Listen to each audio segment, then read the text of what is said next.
Being a victim of rape always makes you feel like you need to give from places you don't even have anymore.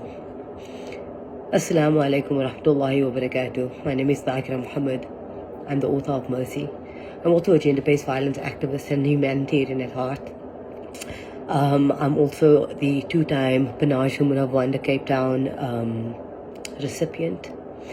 And the reason I'm making this video is because of what had happened to me in my life, the connection that I found in other, and what it is that I need to do in order to make what happened to me not in vain, but rather a revolution.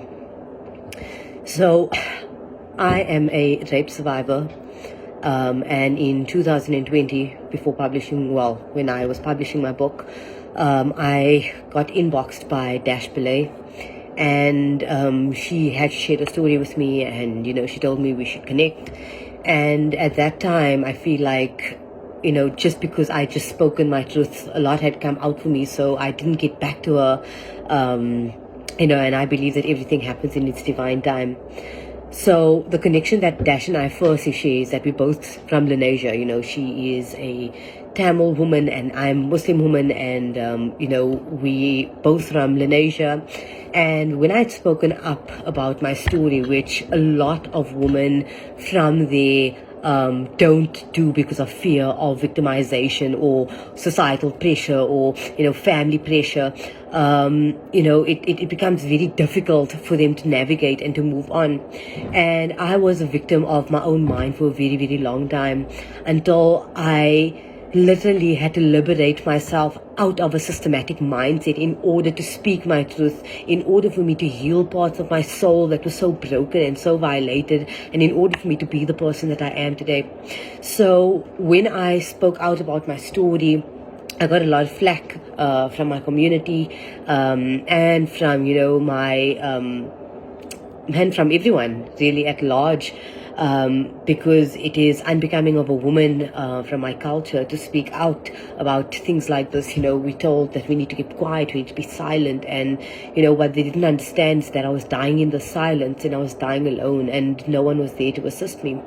And a couple of weeks ago, Dash actually contacted me again, and this was one of the moments I feel as if I was at one of my all-time lows.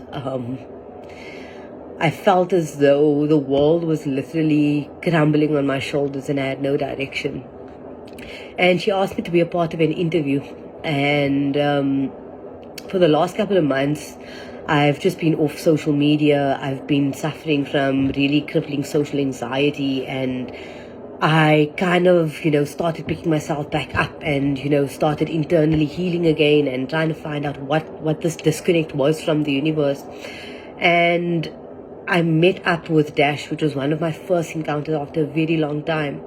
And how this happened was we were supposed to meet and we were supposed to have the interview, and it didn't plan out as such. And Dash had then told me that, she needs to meet me first before we do the interview, and then they would fly me up to Johannesburg to do it in the studios with them. And I agreed with her, and I was like, okay, that's fine.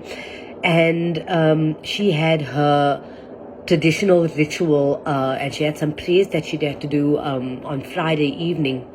And we were supposed to meet up on the Saturday, obviously, just for a meet and greet.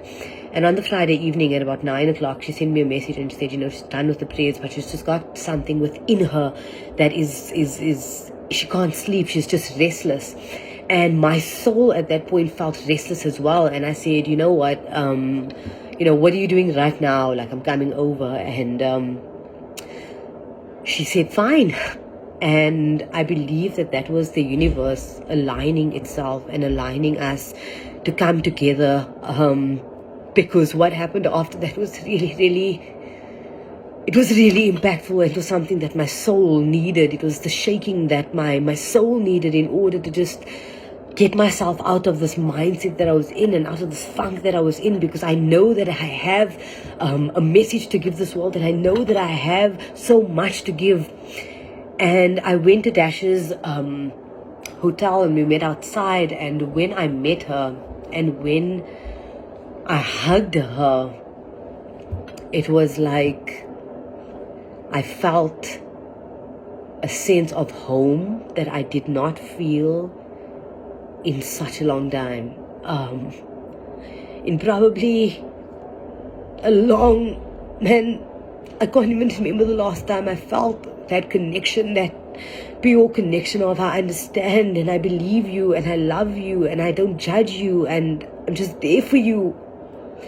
And we ended up speaking for about an hour, and at about 10:30 in the evening, she called up her cameraman. She wakes up AB, her cameraman, and I believe that this was a calling from God. And she calls up the hotel and she asked them if we can set up because she wants to do this interview on Friday evening into Saturday morning. And AB gets up and AB gets out of bed and we go through to the hotel and I tell her, I say, Dash, I didn't even dress up for this. And,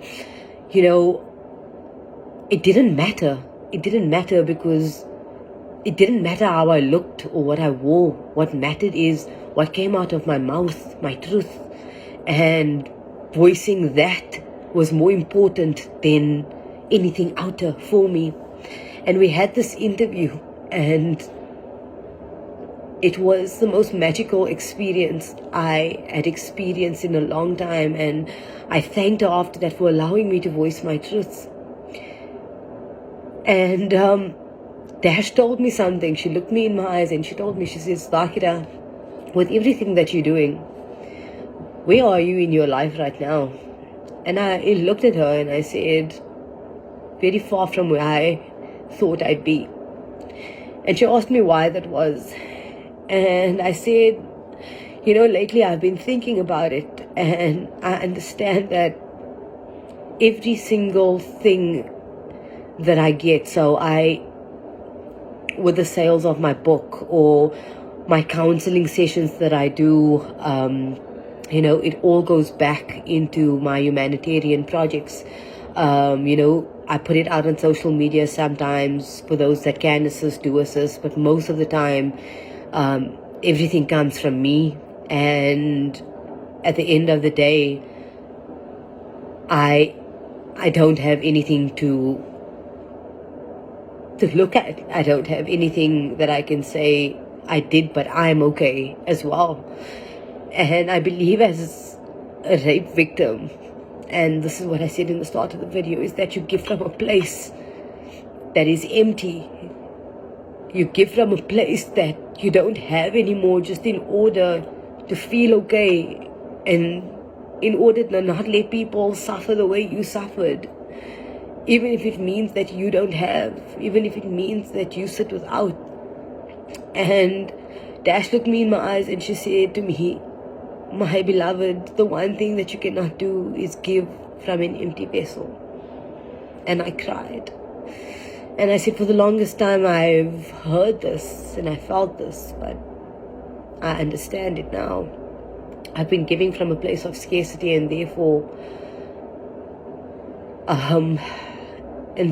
I feel scarce. Therefore, I feel like I don't have. Therefore, I feel like I don't have enough to do what I really, really want to do and the impact that I really, really want to create. And saying that from, myself, it's taken a lot out of my soul to kind of say that because, as rape survivors, we don't like to impose on others. And I know that I'm a survivor. I know that I will succeed. But the one thing that I took from Dash that night is that I can't serve from a place that is empty. I can't serve from a place that is empty. So this is my appeal to anyone who believes this woman, believes in the difference that I really want to make in the world, believes in my sincerity of heart of not letting people suffer the way I did, then I ask that you take a chance on me. take a chance on this woman, because I will be successful. This is the start of my new life. I am Dhakira Muhammad, and I will always be the conscious revolutionist. Thank you, Dash, for giving me this opportunity to voice my truth.